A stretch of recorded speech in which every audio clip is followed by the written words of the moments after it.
Днес ще говорим за една тема, която е много важно и много броя от населението страдат от това нещо, за сънната апнея.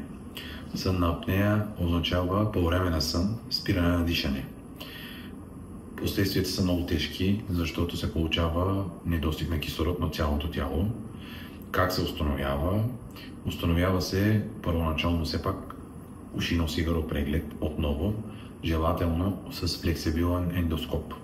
Понеже проблема може да е с носа, с преградата, полипи, задебелена лигавица. Има хора, даже при възрастни, трета сливица.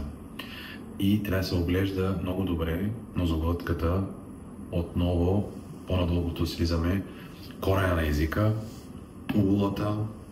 Трябва да се направи един тест, който ние всички го знаем, лекарите, тест на Малампати. Много важно кой степен сме и какво трябва да се направи. Трябва да се направи полисомнографията и това е достъпно при нас, защото ние работим с пулмолози, които ни разчитат изследванията.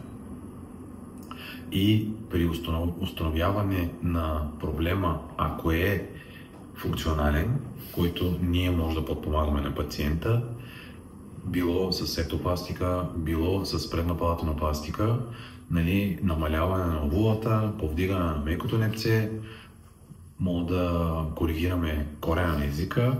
По този начин ще се подобри болестта.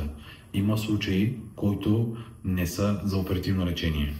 И на тези пациенти предлагам в повече случаи с апарат да спят. За да не стигнем до това апаратно дишане един живот, трябва, когато започват оплакванията, трябва да се обърнете внимание на ушино-сигаро специалист и пулмолози, за да може да се направят необходимите изследвания. И според изследванията, за да ви направим един план за лечение.